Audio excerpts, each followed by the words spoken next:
Hello बच्चों, let's read the question. An infinite ladder network of resistance is constructed with 1 ohm and 2 ohm resistance as shown in the figure. Show that the effective resistance between A and B is 2 ohm. तो हमें ये बताना है, ये show करना है कि A and B इसके अक्रॉस जो नेट रेजिस्टेंस आ रहा है वो आ रहा है 2 ओम का. तो इसे सॉल्व करने के लिए जो की कॉन्सेप्ट हम यूज करेंगे वो यूज करेंगे R net for series is equal to R1 plus R2 plus R3 and that goes on. मतलब नेट रेजिस्टेंस फॉर सीरीज हम डायरेक्टली, अगर हमें नेट रेजिस्टेंस निकालना है सीरीज सर्किट के लिए तो सीरीज में directly resistance directly add on हो जाते हैं. और पैरेलल में अगर हमें नेट रेजिस्टेंस निकालना है तो हम लिखेंगे 1 by R net is equal to 1 by R1 plus 1 by R2 plus 1 by R3 and that goes on. तो ऐसे नेट रेजिस्टेंस कैलकुलेट करते हैं पैरेलल के लिए. तो हमें यहाँ गिवन है कि ये पूरा जो इनफाइनाइट लैडर है इधर 1 ओम और 2 ओम लगे हुए हैं, तो ये इनफाइनाइट लैडर है. तो सपोज ये जो इनफाइनाइट लैडर है तो इसमें जो रेजिस्टेंस आएगा, नेट रेजिस्टेंस आएगा वो बहुत बड़ा आएगा and that we can consider as R. तो वो हम R की तरह कंसिडर कर लेते हैं. ये 6 वोल्ट आ जाएगा. ये पॉइंट A है, ये पॉइंट B है.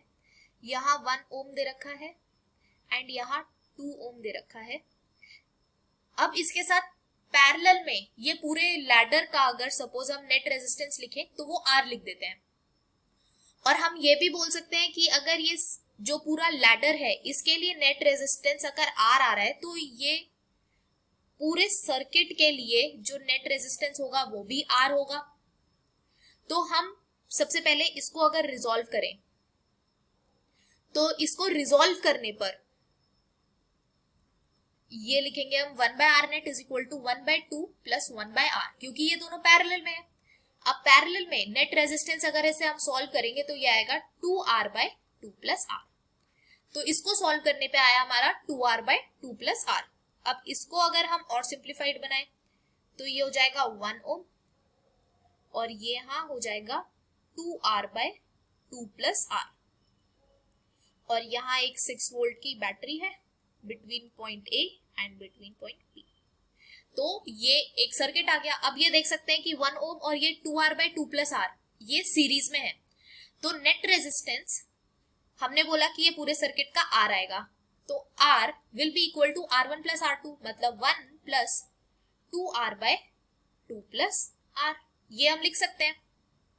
अब अगर हम इसे और रिजॉल्व करें तो इसे रिजॉल्व करने पर हम और क्या लिख सकते हैं, यहाँ पे R minus 1 is equal to 2R by R plus 2.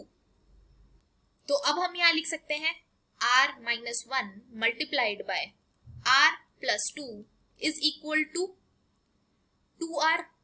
तो हम इसे अब मल्टीप्लाई करें तो हम लिखेंगे R square plus 2R minus R minus 2 is equal to 2R. तो यहाँ से जो ये 2R एंड ये 2R है ये कैंसिल हो जाएंगे. तो अब हमारे पास जो इक्वेशन बची वो बची R square minus R minus 2 is equal to 0. अभी हमारे पास एक क्वाड्रेटिक इक्वेशन आ गई है. तो अब अगर इस क्वाड्रेटिक इक्वेशन को हम सॉल्व करें तो हम लिख सकते हैं R square minus 2R minus R minus 2 is equal to 0. तो ये हम लिख सकते हैं R square minus 2R plus R minus 2 is equal to 0. अब यहाँ से हम R कॉमन ले लें तो ये आ जाएगा R minus 2 plus 1 R minus 2 is equal to 0. तो यहां से हमारे R minus 2 and R plus 1 ये दो चीजें बनी and that is equal to 0. तो यहां से R की वैल्यू या तो माइनस 1 हो सकती है या तो R की वैल्यू प्लस 2 हो सकती है. अब हम रेजिस्टेंस को नेगेटिव में तो कंसिडर करते नहीं है तो ये वैल्यू रॉन्ग हो जाएगी. अब रेजिस्टेंस की वैल्यू, दूसरी जो वैल्यू आई है पॉजिटिव में वो आई है 2 ओम. तो यही चीज हमें शो करनी थी कि जो रेजिस्टेंस है इस पूरे सर्किट का वो आ रहा है 2 ओम. तो R will be equal to 2 ohm, क्योंकि हमने पूरे सर्किट का जो रेजिस्टेंस कंसीडर किया था वो R किया था. अब R की वैल्यू हमारी 2 आ गई है तो वही सेम रेजिस्टेंस आ गया हमारा पूरे सर्किट का effective resistance. I hope you understood this well. Thank you so much. All the best.